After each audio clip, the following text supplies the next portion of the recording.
आज हम बात करने जाने वाले हैं sexual reproduction in flowering plants में। नेक्स्ट टॉपिक जो है हमारा आउटब्रीडिंग। इससे पहले हमने कैलिस्टोगैमस, चार्ल्सोगैमस, फ्लावर्स, ये सारे डिफरेंट टाइप्स इनको कवर कर लिया था। ठीक, हमने कुछ एबॉयटिक्स एंड एबॉयटिक फैक्टर्स भी पीछे टॉपिक में कवर कर लिया था। अगर आपने वो लेक्चर कंप्लीट नहीं किया है तो होपफुली उसको कंप्लीट कर लीजिए, क्योंकि उससे रिलेटेड इसमें कॉन्सेप्ट्स यूज होने वाले हैं और हम कुछ उससे रिलेटेड क्वेश्चंस भी सॉल्व करेंगे। तो हमारा नेक्स्ट टॉपिक आ जाता है भैया आउटब्रीडिंग डिवाइसेस। तो आखिरकार क्या होती हैं आउटब्रीडिंग डिवाइसेस? तो जनरली आउटब्रीडिंग डिवाइसेस, अगर मैं सिंपल लैंग्वेज में बात करूंगा तो एक टाइप का इंटरनल डेवलपमेंट्स होता है जो कि फ्लावर खुद करते हैं। मतलब अगर मैं बात करता हूं तो एक टाइप का क्या हो जाएगा, इंटरनल डेवलपमेंट हो जाएगा, जो कि फ्लावर या फिर प्लांट्स करते हैं खुद के बचाव के लिए, मतलब ताकि वो इन ब्रीडिंग की कैटेगरी में ना आ जाए, इन ब्रीडिंग की कैटेगरी में ना आ जाए। अब भैया इन ब्रीडिंग की क्या कंडीशन होती है? जनरली मैं पिछले लेक्चर में भी बताया था, इन ब्रीडिंग एक ऐसा कॉन्सेप्ट होता है या फिर एक ऐसी सिचुएशन होती है जिसमें फ्लावर सेक्सुअल रिप्रोडक्शन पोजेस नहीं कर पाता, मतलब उस प्रोसेस में नहीं जा पाता, उसे इन ब्रीडिंग की कैपेसिटी कहते हैं, इन ब्रीडिंग कहा जाता है। Generally in breeding bar bar self pollination होने के कारण फ्लावर में हो जाता है। ठीक, अब सेल्फ पॉलिनेशन में हमने दो चीज छोड़ा था, एक ऑटोगैमी, एक होता है गिट्रोगैमी। तो दोनों सेल्फ पॉलिनेशन के ही अंदर आ जाते हैं। तो इन ब्रीडिंग सेल्फ पॉलिनेशन के कारण होती है। तो एक टाइप के इंटरनल डेवलपमेंट जिसके कारण फ्लावर खुद को बचाते हैं इन ब्रीडिंग से। ठीक, और ये इसे बोला जाता है, हम इस सब को कॉन्सेप्ट को पढ़ते हैं आउटब्रीडिंग डिवाइसेस के अंदर। तो फ्लावर कुछ डेवलपमेंट्स करते हैं, जैसे कि वो खुद को बचाने के लिए वो फीमेल और मेल जो फ्लावर्स होते हैं उनकी, फीमेल एंड मेल फ्लावर्स बोलो या फिर फीमेल एंड मेल पार्ट्स बोलो, इनकी डेवलपमेंट डिफरेंट टाइम्स में कर देते हैं। मतलब सबसे पहले अगर मेल रिप्रोडक्टिव एक फ्लावर में उग रहा है, तब उस समय फीमेल रिप्रोडक्टिव मतलब पिस्टल नहीं उगेगा। ठीक, जब एंथर उगेगा तो पिस्टल नहीं उगेगा, जब पिस्टल उगेगा तो एंथर नहीं उगेगा, इस टाइप से। या फिर एक फ्लावर जो प्लांट रहेगा पूरा का पूरा क्या रहेगा, मेल ही वाला ही प्लांट रहेगा या तो फीमेल वाला फ्लावर वाला ही प्लांट रहेगा। तो ये डिफरेंट कॉन्सेप्ट्स है जो कि हमें आउटब्रीडिंग डिवाइसेस के अंदर पढ़ना है। तो चलिए भैया पहला ही पढ़ लेते हैं, या तो मेल फ्लावर होगा या तो फीमेल फ्लावर होगा, ये मतलब एक प्लांट में। तो इसे यूनिसेक्सुअलिटी बोला जाता है, सेक्सुअलिटी की कंडीशन बोला जाता है, जिसे और क्या बोला जाता है, डायोसी भी बोला जाता है। तो जनरली डायोसी या फिर यूनिसेक्सुअलिटी की कंडीशन की अगर मैं बात करता हूं तो ये जनरली एक ऐसी कंडीशन होती है जिसमें फ्लावर या तो क्या रहेगा, मेल मतलब एक पूरा प्लांट अगर मैं बात करता हूं तो ये प्लांट क्या रहेगा, या तो मेल प्लांट रहेगा या तो क्या रहेगा, फीमेल रहेगा। ठीक, मतलब इसमें जितने भी फ्लावर्स प्रेजेंट रहेंगे वो या तो मेल वाले प्रेजेंट होंगे या तो फीमेल वाले प्रेजेंट होंगे। किसी भी प्लांट की अगर मैं बात करता हूं कि वो क्या है, मतलब वो एक यूनिसेक्सुअल है या बायसेक्सुअल है, तो कंडीशन सिर्फ उससे पता चलती है कि उसके फ्लावर किस तरह से हैं। तो फ्लावर के ऊपर ही किसी भी प्लांट की सेक्सुअल रिप्रोडक्शन डिपेंड करती है। ठीक, तो इसका एक बेस्ट एग्जाम्पल हो जाएगा पपाया। ठीक, पपाया एक ऐसा प्लांट होता है जिसमें पूरा का पूरा प्लांट या तो मेल वाला होगा या तो फीमेल वाला होगा। ठीक, अब इससे रिलेटेड एक कॉन्सेप्ट भी है जो आगे हम जाके क्वेश्चन के रूप में पढ़ेंगे। चलिए भैया यूनिसेक्सुअलिटी हो गया, अब नेक्स्ट टॉपिक पढ़ते हैं, सेल्फ स्टेरिलिटी जिसे बोला जाता है। ठीक, कौन सा नेक्स्ट टॉपिक हो जाएगा इसी की आउटब्रीडिंग डिवाइसेस का एक और कॉन्सेप्ट है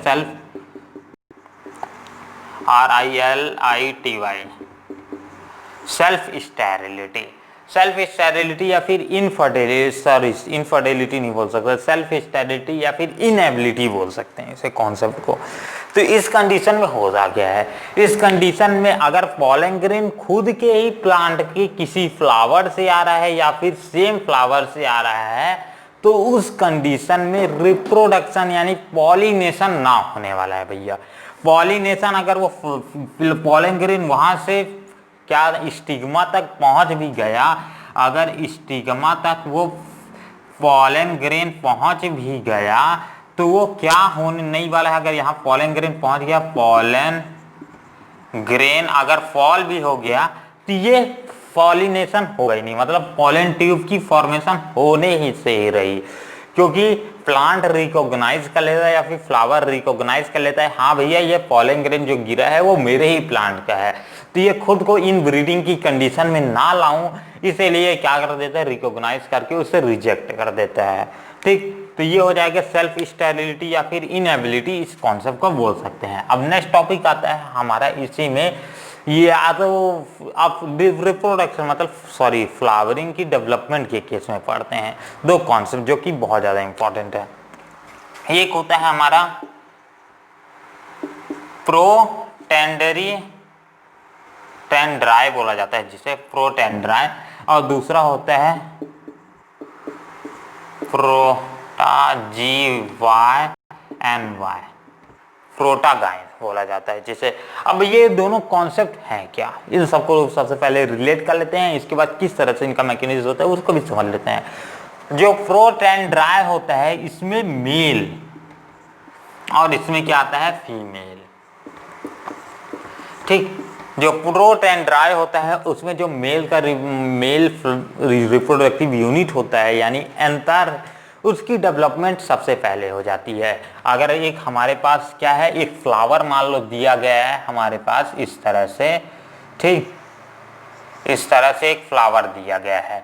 अब इसमें क्या प्रेजेंट है, एक यहाँ पर साइड में एंथर प्रेजेंट है और बीच में क्या रहेगा, एक बायसेक्सुअल कंडीशन है, तो इसमें क्या प्रेजेंट रहेगा, पिस्टल भी प्रेजेंट रहेगा इस तरह से।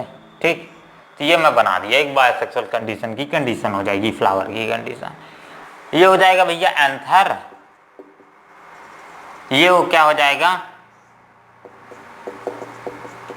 पिस्टल। तो भैया इस जो प्रोटेंड्राई होता है उसमें मेल रिप्रोडक्टिव यूनिट जो होते हैं एंथर, तो मेल रिप्रोडक्टिव यूनिट की डेवलपमेंट पहले हो जाएगी, और जब ये मर जाएंगे मतलब डीन्यूट्रेट हो जाएंगे यानी इनका खत्म हो जाएगा, तब उस समय क्या होगा, उसमें पिस्टल की ग्रोथ होगी, मतलब रिप्रोडक्टिव फीमेल रिप्रोडक्टिव पार्ट की ग्रोथ होगी। ठीक, तो उसे जब सबसे पहले मेल की रिप्रोडक्शन मतलब मेल रिप्रोडक्टिव पार्ट की ग्रोथ होती है तो उसे प्रोटेंड्राई बोला जाता है, और अगर फीमेल पार्ट की ग्रोथ पहले होती है तो उसे प्रोटागाइन बोला जाता है। ठीक, तो ये दोनों कॉन्सेप्ट्स आपको समझ आ गए होंगे। तो भैया आउटब्रीडिंग डिवाइसेस धीरे धीरे क्लियर हो रहा है, क्लियर है भाई, वैसे ही क्लियर है, मैं मानता हूँ ये टॉपिक, पर ये क्लियर भी हो रही होगी। ठीक, ये दोनों कॉन्सेप्ट समझ आ गए। चलिए भैया आगे बढ़ते हैं। आउटब्रीडिंग डिवाइसेस में जनरली हमें इतने ही सारे ही पढ़ने थे, तो ये डिफरेंट वेज हो जाएंगे जिसके थ्रू वो खुद को बचाते हैं, मतलब इनफर्टिलिटी की कंडीशन से, इनब्रीडिंग आने सिचुएशन में आने की से बचाते हैं। ठीक, ये हो गया कॉन्सेप्ट। अब भैया बढ़ते हैं आगे, जो हमारा नेक्स्ट टॉपिक पढ़ने वाला है। नेक्स्ट टॉपिक है भैया हमारा यहाँ आर्टिफिशियल हाइब्रिडाइजेशन। ये तो हो गया भैया खुद से बचाने की कैपेसिटी प्लांट की, आउटब्रीडिंग डिवाइसेस जिन्हें बोला जाता है। अगर नेक्स्ट टॉपिक है भैया, अब यहाँ हम बचा रहे हैं फ्लावर को, यानी प्लांट को हम अपने हिसाब से चलाएंगे, तो इसे बोला जाता है, क्या बोला जाता है, आर्टिफिशियल।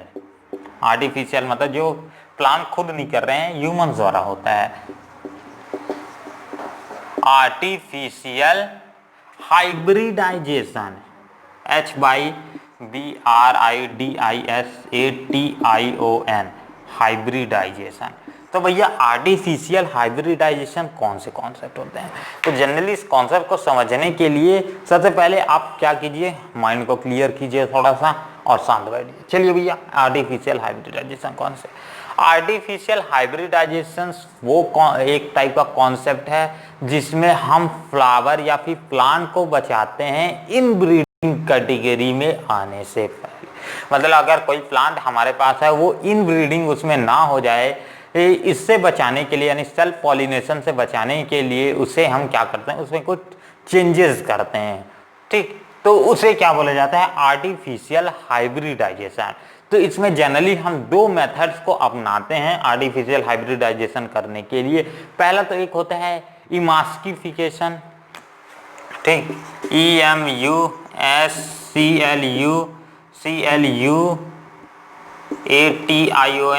इमास्क्यूलेशन जिसे बोला जाता है।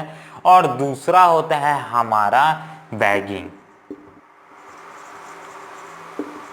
बैगिंग भैया वो भीख मांगने वाला बैगिंग नहीं है, ये दूसरा बैगिंग है, मतलब जिसमें बैग करेंगे, ठीक। इमास्क्यूलेशन और दूसरा होता है बैगिंग। तो ये आर्टिफिशियल हाइब्रिडाइजेशन के बोल सकते हैं दो हाथ हो जाएंगे, ठीक। तो चलिए भैया इस कॉन्सेप्ट को भी क्लियर कर लेते हैं। इमास्क्यूलेशन क्या होता है और बैगिंग क्या होता है।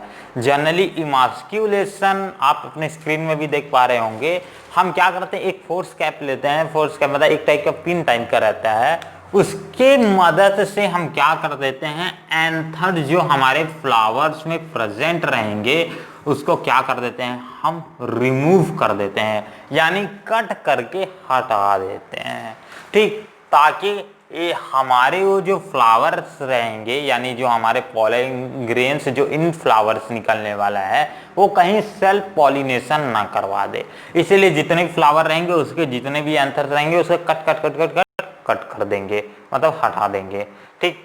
ये हो जाएगा प्रोसेस इमास्क्यूलेशन। अब इसके बाद इसी को फॉलो अप करते हुए हम नेक्स्ट प्रोसेस करते हैं जो आता है भैया हमारा बैगिंग। बैगिंग प्रोसेस में क्या करते हैं, जो इस इमास्क्यूलेशन से जो फ्लावर बचे हैं उन फ्लावर को क्या कर देते हैं, एक उसके ऊपर पेपर बैग लगा देते हैं। अब भैया उन पेपर बैग लगाने का फायदा क्या हुआ, जब हमने एंथर को सारे को रिमूव कर दिया तो यहाँ सेल्फ पॉलिनेशन होने के चांसेस ही कम हो गए, बट कोई अनवांटेड पॉलन ग्रेन कहीं से उड़ के उस फर्टिलाइज ना कर दे, उससे बचाने के लिए हम उसके ऊपर क्या लगा देते हैं भैया, एक पेपर बैग लगा देते हैं, ताकि उसमें क्या ना हो जाए, अनवांटेड पॉलन ग्रेन्स आगे फॉल ना हो। तो भैया ये हो गया हमारा एक फ्लावर। चलिए भैया एक फ्लावर ड्रॉ कर देते हैं सुंदर सा, ये हो गया, ठीक। अब इसके ये ठीक, अब इसके ऊपर क्या कर देते हैं, एंथर को हटाने के बाद इसके ऊपर एक करते हैं प्रोसेस जो होता है नेक्स्ट प्रोसेस हमारा इसी का, इसके ऊपर क्या कर देते हैं, बैगिंग कर देते हैं, मतलब एक पेपर बैग इस तरह से लगा देते हैं और इसे टाई अप कर देते हैं, ठीक। ये हो जाएगा पेपर बैग लगाने के बाद। अब बैगिंग के कारण कोई भी अनवांटेड पॉलन ग्रेन कहीं से आके इसमें गिरेगा नहीं, तो ये फायदा होता है बैगिंग का।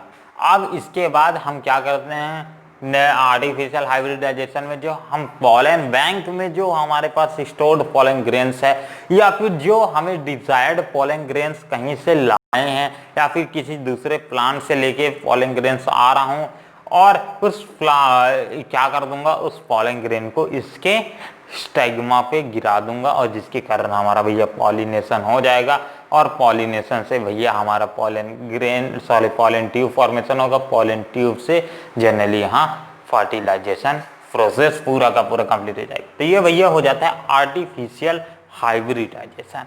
अब आता है हमारा नेक्स्ट कॉन्सेप्ट, ये हो गया, समझ आ गया। इसमें कुछ भी डाउट है फ्रीली कमेंट करो भैया, कमेंट करो, आपकी मर्जी, करो ना करो आपकी मर्जी। चलिए भैया आगे बढ़ते हैं और अपने नेक्स्ट टॉपिक की तरफ। नेक्स्ट टॉपिक है भैया हमारा पॉलन पिस्टल इंटरेक्शन। आखिरकार क्या होता है पॉलन पिस्टल इंटरेक्शन, सबसे पहले इसको कॉन्सेप्ट को पकड़ लेते हैं। Pollen pistol interaction,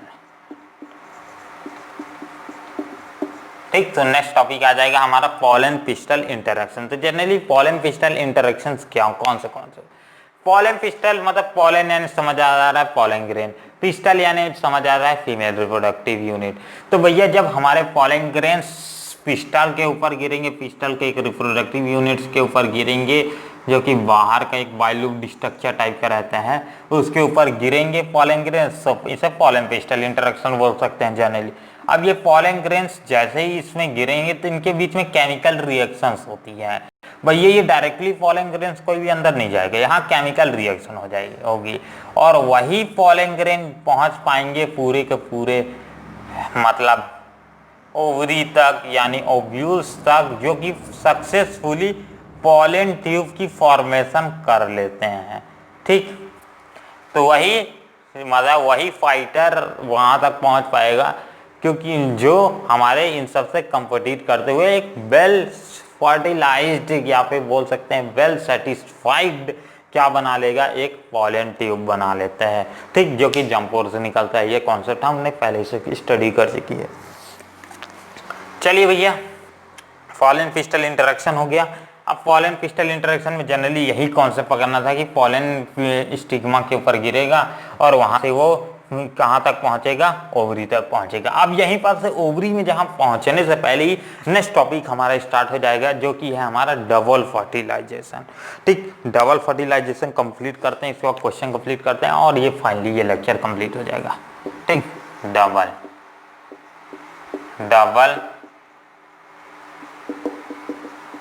fertilisation. तो डबल फर्टिलाइजेशन क्या होता है, इस कॉन्सेप्ट को समझ लेते हैं। तो डबल फर्टिलाइजेशन समझने के लिए इसमें एक फर्टिलाइजेशन है, उसके साथ बगल में लिखा है डबल। डबल यानी तो भैया दो होता है, तो 2 बार फर्टिलाइजेशन।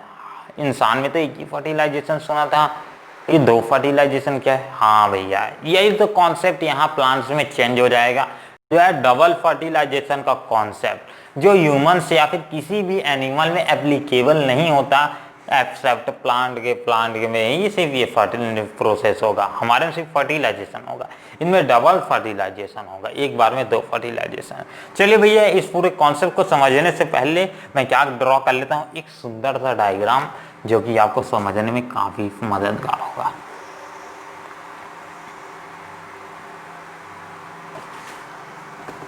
तो ये मैं ड्रॉ कर देता हूँ भैया, एक ठोक पिस्टल,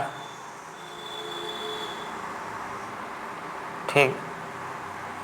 तो इसी कॉन्सेप्ट को फिर लेके हम आगे बढ़ेंगे। ये हो जाएगा एक पिस्टल, ये क्या हो जाएगा, सिंपल स्टिग्मा, ये स्टाइल, ये क्या हो जाएगा, ओवरी। ठीक, अब इसी ओवरी के अंदर ही अंदर एक चीज और प्रेजेंट रहता है। ये क्या है, इसी ओवरी में प्रेजेंट रहता है भैया हमारा ओव्यूल। ठीक, इस टाइप का हमने समझा था पिछले कॉन्सेप्ट में, हमने इसको देखा था कि किस टाइप के ये रहते हैं। जनरली इसमें इंट्यूबमेंट्स प्रेजेंट रहते हैं, जो कि क्या रहते हैं, प्रोटेक्टिव यूनिट्स रहते हैं। ठीक, तो ये हो जाएगा हमारा एक ओव्यूल। और सॉरी, ये एक टाइप का एम्ब्रायोसेक है। ओव्यूल तो ये हो जाएगा पूरा का पूरा एक बड़ा सा ओव्यूल हो जाएगा, ये हो जाएगा हमारा एम्ब्रायोसेक। ठीक, तो ये कॉन्सेप्ट क्लियर हो गया। अब भैया इसी के बीच में क्या रहेगा, बीचों बीच ये हो जाएगा एम्ब्रायोसेक। अब इस के में क्या प्रेजेंट रहेगा, जनरली एम्ब्रायोसेक में हमारा प्रेजेंट रहेगा 3 ऊपर्स में, जिसे एंटीपोडल्स बोले जाते हैं, नीचे में 2 एग सेल और 2 पोलर न्यूक्लियाई।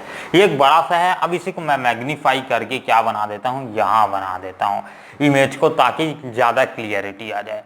तो ये क्या आता है, एक टाइप का, इस टाइप का हमारे पास क्या रहता है, एम्ब्रायोसेक रहता है। एम्ब्रायोसेक में क्या रहता है, 3 ऊपर में एंटीपोडल्स, ठीक, 2 बीच में पोलर न्यूक्लियाई और नीचे 2 ठोक सिनर्जिड्स और 1 ठोक एग सेल। ठीक, ये क्या हो जाएगा, 2 सिनर्जिड्स और बीच वाला क्या हो जाएगा, एग सेल। ठीक, और ये क्या हो जाएंगे, पोलर न्यूक्लियाई। और ये क्या हो जाएगा, जनरली एंटीपोडल्स। ठीक, ये कॉन्सेप्ट हो जाएगा। अब आता है डबल फर्टिलाइजेशन। अब मेन कॉन्सेप्ट जो हमें इसमें समझना है, जैसे ही भैया यहाँ पास बाहर से उड़ के क्या होगा, पॉलन ग्रेन्स गिरेंगे। मान लेते इतने 4 पॉलन ग्रेन्स इसके ऊपर कहीं से उड़ के गलती से गिर गए।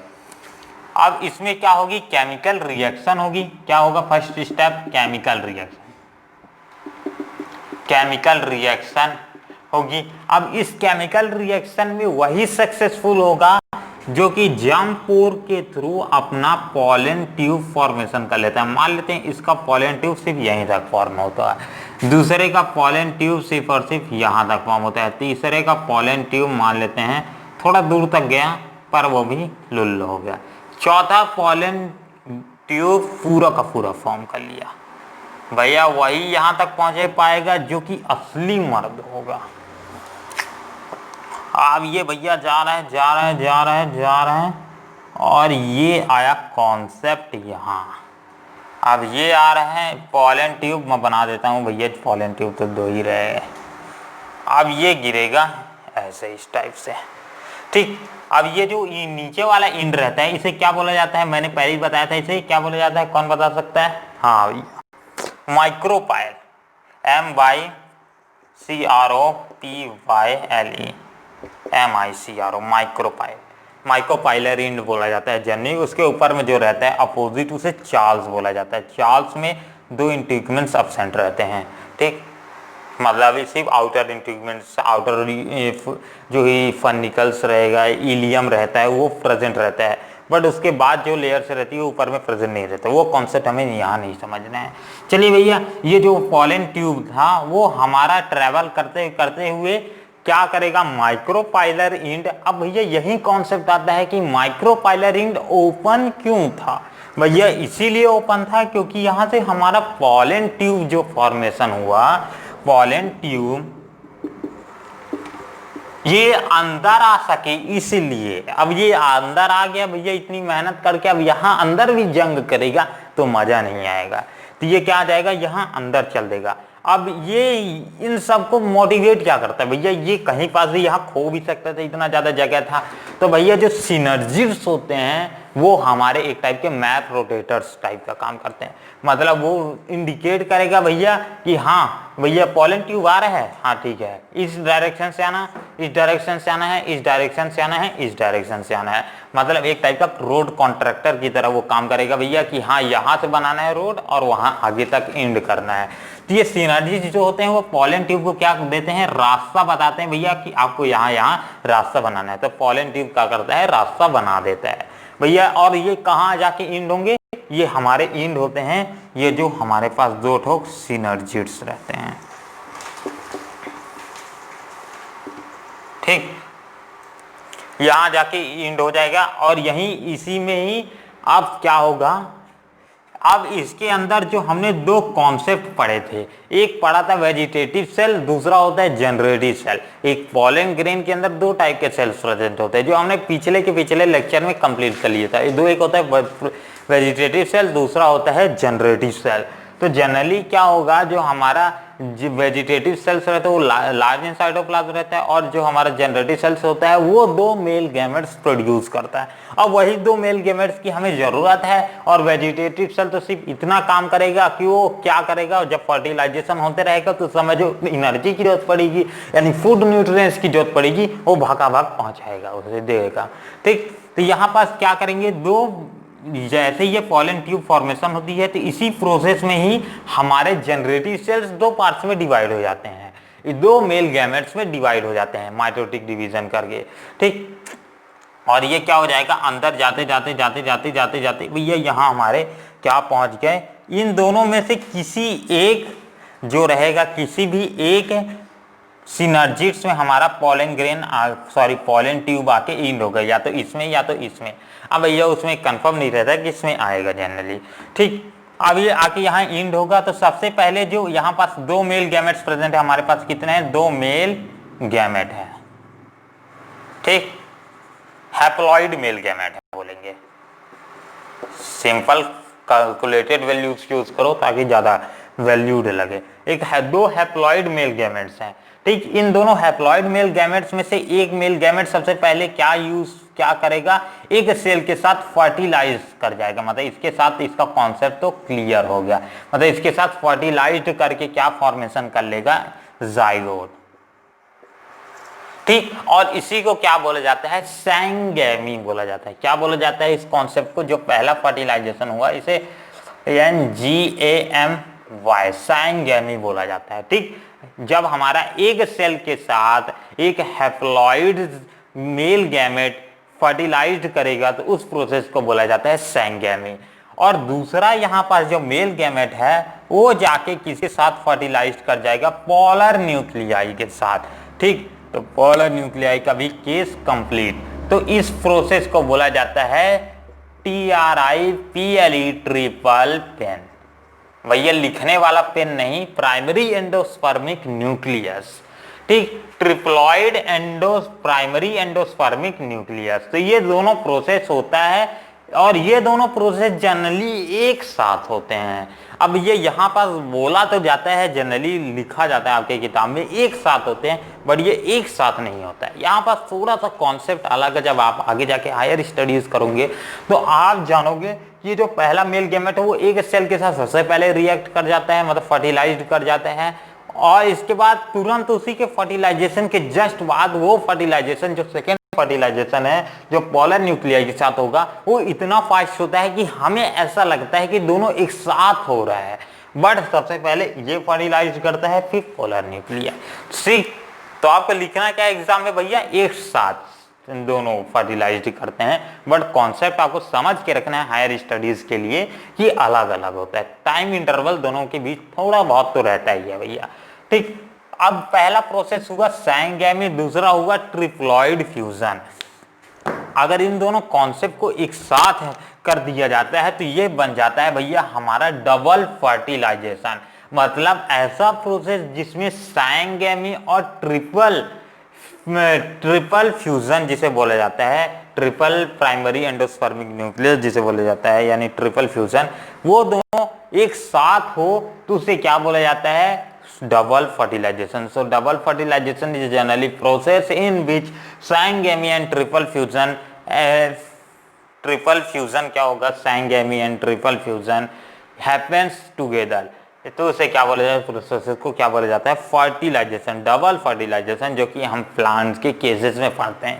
ह्यूमंस के केसेस में या फिर किसी भी एनिमल के केसेस में हमें डबल फर्टिलाइजेशन का केस देखने को नहीं मिलता है। ठीक भैया, तो ये हो गया हमारा पूरा का पूरा प्रोसेस जो हमें समझना था। अब इसी में आते हैं दो और कॉन्सेप्ट जो हमें यहाँ पढ़ना था, कि जो सैंगैमी था, जब ये एग सेल के साथ हमारा फर्टिलाइज कर लेगा, एक सेल के साथ एक मेल गैमेट जब फर्टिलाइज कर लेगा तो एक सेल, अब इसके साथ जब फर्टिलाइज कर लेता है मेल गैमेट तो ये क्या बना लेता है, जाइगोट।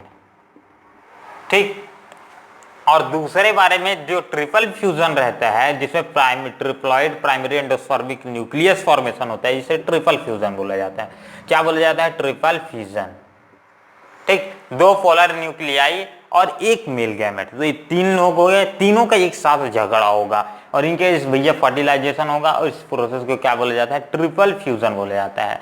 ठीक, तो इसमें क्या फॉर्मेशन होता है, ट्रिप्लॉइड प्राइमरी एंडोस्पर्मिक या पोलर न्यूक्लियाई, ठीक, तो उसके साथ क्या फॉर्मेशन होता है, PEN बोल सकते हैं, प्राइमरी एंडोस्पर्मिक न्यूक्लियस फॉर्मेशन होता है। ठीक, ये कॉन्सेप्ट क्लियर है, चलिए भैया नोट कर लीजिए। ठीक, तो अब बढ़ते हैं अगले कॉन्सेप्ट की तरफ। ये जो हमारा PEN और जाइगोट फॉर्मेशन हुआ, इस कॉन्सेप्ट को छोड़ते हैं और इस कॉन्सेप्ट को हम पढ़ेंगे आगे के लेक्चर्स में, इसमें थोड़ा सा और समझ लेते हैं। अब भैया जो हमारा ये एम्ब्रायो सेक होता है, ये हो गया क्या, एक एम्ब्रायो सेक। एम्ब्रायो सेक में जो ये सेंट्रल सेल्स रहते हैं, सेंट्रल जो न्यूक्लियस रहता है या फिर सेल बोल सकते हैं। ठीक, इस सेंट्रल सेल और PEN, मतलब सेंट्रल और PEN को कलेक्टिवली क्या बोला जाता है, प्राइमरी एंडोस्पर्मिक सेल, मतलब ये क्या बोला जाता है, प्राइमरी एंडोस्पर्मिक सेल, PEC बोला जाता है। ठीक, तो इस कॉन्सेप्ट को भी आपको समझ के रखना है। बाद में यही प्राइमरी एंडोस्पर्मिक सेल हमारा किसमें, एंडोस्पर्म्स में डेवलपमेंट होगा, तो वो नेक्स्ट लेक्चर में कन्वर्ट करेंगे कि कैसे कलेक्ट करेंगे, कि कैसे ये प्रोसेस पूरा होता है। तो ये आ गया भैया हमारा पूरा डबल फर्टिलाइजेशन किस तरह से होता है। चलिए भैया समझ आ गया, अगर कुछ भी डाउट है तो फिर से आप कमेंट कीजिए। अब कवर कर लेते हैं कुछ प्रीवियस ईयर्स के क्वेश्चन जो कि आपके एग्जाम पॉइंट ऑफ व्यू से काफी इंपॉर्टेंट है। तो चलिए भैया पकड़ते हैं कुछ इंपॉर्टेंट क्वेश्चंस, और इसमें आपका जो आखिरी क्वेश्चन रहेगा वो आपका होमवर्क है। चलिए भैया पहला question, a single P plant in your kitchen garden produce a pod with a variable seed but in a individual papaya plant does not explain। तो भैया जो आपके किचन गार्डन या फिर आपके गार्डन से आप जो पी लगाते हैं, पीज लगाते हैं, उसमें आप देखते हैं कि जो एक पी प्लांट है वो बहुत सारे सीड्स प्रोड्यूस कर देता है।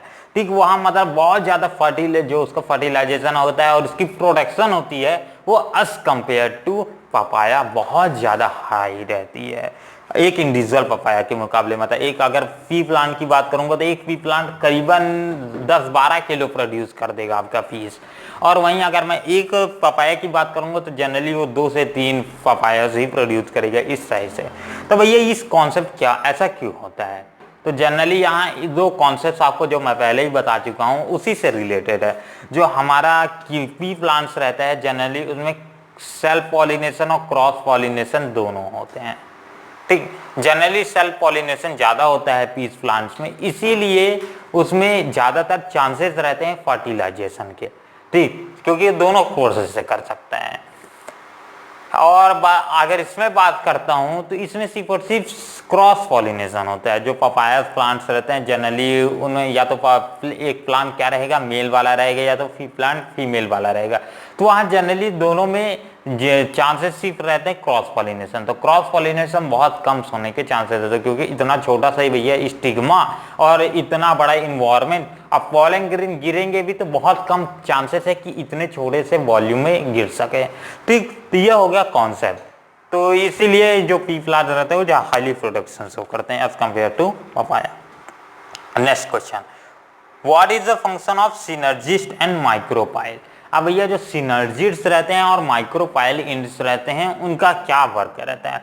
तो चलिए भैया इसी वाले समझ लेते हैं। ये वाला इंड क्या बोलते हैं? ये वाले इंड को माइक्रोपाइल इंड्स बोलते हैं। ठीक, यहीं से हमारा क्या होता है पॉलन ट्यूब की एंट्री होती है। और दूसरा सिनर्जिस्ट। सिनर्जिस्ट जनरली दो मतलब एक सेल के बगल वाले जो दो सेल्स रहेंगे उसे सिनर्जिस्ट सेल्स बोला जाता है। तो जनरली इनका वर्क क्या रहता है? जो सबसे पहले सिनर्जिस्ट का काम देख लेते हैं। सिनर्जिस्ट जो होते हैं मैंने पहले ही बताया था कि सिनर्जिस्ट पॉलन ट्यूब को क्या एक डायरेक्शन देने में मदद करते हैं। भैया हाँ, यहाँ से लेके यहाँ तक रोड बनाना है, ठीक, और इसी रूट से आना है। तो ये पूरा कॉन्सेप्ट क्या फॉलो अप करेगा? हमारा सिनर्जिस्ट करके देगा। तो सिनर्जिस्ट क्या एक रोटेटर मतलब एक नेविगेशन की तरह वर्क करता है पॉलन ट्यूब की फॉर्मेशन करने के लिए, मतलब एक डायरेक्शन शो करता है। और जो हमारा माइक्रोपाइल्स रहते हैं जनरली माइक्रोपाइल एक फ्री स्पेस देता है एंट्री के लिए। अब भैया अगर ये ब्लॉक रहता है तो भैया वो अंदर ही नहीं जा पाता, यहाँ फाइट करना पड़ता सेल से, उसे इंटीग्यूमेंट्स को ब्लॉक करना पड़ता। बट यहाँ अगर है ही नहीं, कुछ बॉल है ही नहीं, तो वो अंदर चले जाएगा। तो मतलब एक एंट्री गेट प्रोवाइड करता है। ठीक, ये हो गया दोनों कंसेप्ट। अब भैया नेक्स्ट क्वेश्चन है, as a senior biology student. हाँ भैया ये है एक टाइप का असाइनमेंट जो आपको करना नहीं है, मैं ही बताऊंगा आपको। तो नेक्स्ट क्वेश्चन आपको ना लिखना है। तो चलिए भैया सुनते हैं। अ सीनियर बायोलॉजी स्टूडेंट, आप एक सीनियर बायोलॉजी स्टूडेंट हो, 12वीं में हो तो भैया सीनियर ही हो।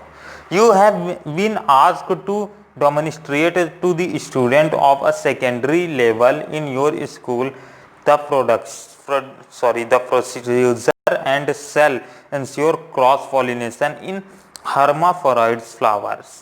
List the different steps that you would suggest and provide a reason for them. ठीक भैया, तो ये पूरा क्वेश्चन क्या बोल रहा है कि आप एक सीनियर स्टूडेंट हो, आप 12वीं में हो तो हो ही वैसे सीनियर स्टूडेंट। तो आपका काम क्या है? आपको एक सेकेंडरी स्टूडेंट्स मतलब जो आपके लोअर लेवल के स्टूडेंट्स हैं 10वीं वाले को जिन्हें बोले जाते हैं सेकेंडरी वाले हैं उन लोग, तो उन्हें क्या एक एजुकेट करना है, यानी एक प्रोसीजर बताना है कि कैसे आप क्रॉस पॉलिनेशन करा सकते हो और क्या क्या मेथड्स आप रख सकते हो क्या हर्माफोराइट्स प्लांट्स को करने के लिए। अब ये हर्माफोराइट्स प्लांट्स कौन से प्लांट होते हैं ये कौन से अगर समझ जाते हैं तो इसे समझना थोड़ा आसान हो जाए। भैया हमने अपने हर्माफोराइट्स एनिमल्स के बारे में सुना होगा। हाँ भैया सुना है। हर्माफोराइट्स एनिमल्स वो एनिमल्स होते हैं जिनमें male and female reproductive unit एक ही प्लांट में एक ही एनिमल्स में प्रेजेंट हो, जिसे हर्माफोराइट्स एनिमल्स बोला जाता है। जैसे कि अर्थवॉर्म हो गया, टैपवॉर्म हो गया, लीचेस हो गया, डिफरेंट एनिमल्स हैं। वैसे ये प्लांट्स के केसेस में भी हर्माफोराइट्स बोला जाता है। ठीक है, हर्माफोराइट बोला जाता है। जनरली ये एक टाइप के प्लांट्स होते हैं जिनमें male and female reproductive unit एक ही फ्लावर में प्रेजेंट होती है। ठीक, तो जनरली हमने एक बायसेक्सुअल की कंडीशन इसे बोल सकते हैं। तो हम क्या कर सकते हैं ताकि इसमें सेल्फ पॉलिनेशन ना हो, सिर्फ क्रॉस पॉलिनेशन हो, और उस प्रोसीजर को हमें यहाँ समझाना है। तो जनरली हम कुछ स्टेप्स को अपनाएंगे। तो चलिए भैया इन सबको रब कर देता हूँ। अब इन सबको समझना था आपको, जो समझ चुके हो। इन सबका नोट्स आपको शायद तक डिस्क्रिप्शन बॉक्स में देख लीजिएगा, मिल जाएगा, क्योंकि इन सबका नोट्स मैं बनाया नहीं हूँ, सोच रहा हूँ बनाने का, पर शायद ही बनाऊंगा। चलिए भैया, तो सबसे पहले एक एग्जांपल ले लेते हैं जिसके थ्रू हम अपना एक्सपेरिमेंट करेंगे। तो मैं एक बेस्ट एग्जांपल ले लेता हूँ अपने हिसाब से, जो मैंने आगे चैप्टर्स में पढ़ा है, या फिर मेरे हिसाब से 12th का बेस्ट एग्जांपल हो जाएगा अगर बोलूँगा पी। ठीक, पी एक सेल्फ पॉलिनेशन भी करता है, क्रॉस पॉलिनेशन भी करता है, तो इस कॉन्सेप्ट से रिलेटेड ये इंपॉर्टेंट है। तो चलिए भैया, पी प्लांट, मैंने एक ठोक पी प्लांट ले लिया। अब पी प्लांट्स को मैं सिर्फ देख लूंगा कि ऐसे मुझे पी प्लांट्स लेना है जिसमें 2 टाइप के मुझे फ्लावर्स मिल जाए, तो मैं उन दोनों फ्लावर्स को क्या कर लूंगा, कलेक्ट कर लूंगा। एक क्या कर लूंगा, पर्पल फ्लावर, ठीक, और दूसरे फ्लावर व्हाइट फ्लावर। ये 2 मैं फ्लावर्स को क्या कर लूंगा, कलेक्ट कर लूंगा। ठीक, अब ये दोनों फ्लावर को कलेक्ट करने के बाद मैं इन दोनों को क्या कर दूंगा, नेम कर दूंगा। मतलब ये दोनों को पेयर में कलेक्ट करना है, एक मेल वाला भी एक फीमेल वाला भी, और व्हाइट का भी एक मेल और एक फीमेल। ठीक, अब इन दोनों को कलेक्ट करने के बाद जनरली मुझे करना क्या है, अब इसमें आर्टिफिशियल हाइब्रिडाइजेशन के कॉन्सेप्ट्स को इस्तेमाल करना है। मतलब इमास्क्यूलेशन और जो हमारा बैगिंग है, ये दोनों कॉन्सेप्ट को इस्तेमाल करना है। तो जो अगर मेरे पास जनरली एक बायसेक्सुअल फ्लावरेंट है, तो दोनों मेल एंड फीमेल रिप्रोडक्टिव एक ही फ्लावर्स में यूज होगा, मतलब प्रेजेंट होगा। तो जनरली तो मैं क्या कर दूंगा, फोर्सकेप की मदद से क्या कर दूंगा, कट कर दूंगा। ठीक, ये अब मुझे मेरे पास क्या आ जाएगा, एक ही प्लांट आ जाएगा, या तो वो मेल वाला होगा या तो वो क्या होगा, फीमेल फ्लावर होगा। ठीक, इस तरह से अब ये मेरे पास मिल गया फीमेल वाला मिल गया। ठीक, और इधर साइड से एक ठोक मिल जाएगा मेल वाला। ठीक, अब ये क्या करना है, मुझे पेयर्स में ले लेना है। ये हो गया, ठीक, ये हो गया मेल। ये दोनों कॉन्सेप्ट क्लियर हो गए। अब व्हाइट के साथ भी ऐसे ही करना है। अब मैं क्या करूंगा, सबसे पहले प्रोसेस में क्या कर दिया, इमास्क्यूलेशन प्रोसेस। इमास्क्यूलेशन से हमने एंथर पार्ट को रिमूव कर दिया, फिर पिस्टल पार्ट को रिमूव कर दिया। अब एक एक फ्लावर पा गए। अब जनरली मैं क्या करूंगा, इसके ऊपर फिर नेक्स्ट प्रोसेस बैगिंग करूंगा। अब इन दोनों के ऊपर क्या कर देता हूं, बैगिंग कर दूंगा। मैं इन दोनों के ऊपर क्या कर दूंगा, बैगिंग कर दूंगा, ताकि कोई अनवांटेड पॉलन ग्रेन इसमें फॉल ना हो जाए कहीं गलती से भी। ठीक, अब ये प्रोसेस होने के बाद मैं इसमें क्या करूंगा, कुछ पॉलन ग्रेन्स के लाने के बाद, मतलब कुछ पॉलन ग्रेन्स क्या करूंगा, सबसे पहले मैं कलेक्ट करूंगा पीस प्लांट्स के, मतलब किससे, व्हाइट फ्लावर से। व्हाइट फ्लावर से कलेक्ट करके इसके क्या कर दूंगा, स्टिग्मा पे मैं फॉल कर दूंगा। ठीक, ये क्या हो जाएगा, एक टाइप का, अगर मैं व्हाइट फ्लावर का बात कर लेता हूँ, ये एक व्हाइट हो जाएगा और ये क्या हो जाएगा, पर्पल। ठीक, तो इससे व्हाइट से कुछ पॉलन ग्रेन्स कलेक्ट करूंगा ब्रशेस की मदद से, हाथ से नहीं भैया, ब्रशेस की पेंट ब्रश जो होते हैं उसकी मदद से कलेक्ट करूंगा और उसको लाके स्टिग्मा पे फॉलोअप करा दूंगा। ठीक, तो ये इसके थ्रू हमारा क्या हो जाएगा, पॉलिनेशन हो जाएगा। और जनरली यहाँ क्रॉस पॉलिनेशन हो रहा है। जनरली व्हाइट के साथ भी ये करा सकता हूँ, और एक टाइप का मेरा एक्सपेरिमेंट भी हो जाएगा और असाइनमेंट भी हो जाएगा। तो चलिए भैया, ये कॉन्सेप्ट हो गए, और ये हमें प्रोसेस इस्तेमाल करना है जो मैंने बताया। अब आपके लिए एक क्वेश्चन जो आपका होमवर्क है, या फिर आप कमेंट बॉक्स में इसका आंसर मुझे बता सकते हैं, बताइएगा ही जरूर, #KNS से, और अपना नाम लिखना मत भूलिएगा। तो होमवर्क क्वेश्चन क्या है, write 1 advantage and 1 disadvantage of cleistogamy to a flowering plant. मतलब कैलिस्टोगैमी जो फ्लावर्स के में कैलिस्टोगैमीज के होने के क्या एक फायदा है, क्या एक डिसएडवांटेज है। अब भैया मैं कैलिस्टोगैमी क्या होता है ये कॉन्सेप्ट आपको ना बताने वाला हूं। तो चलिए भैया वीडियो यहीं खत्म करते हैं। Thanks for watching and see you on next video. अगर चैनल को सब्सक्राइब नहीं किया तो सब्सक्राइब कर लीजिए। थैंक्स फॉर वाचिंग एंड फिर से सी यू ऑन नेक्स्ट वीडियो।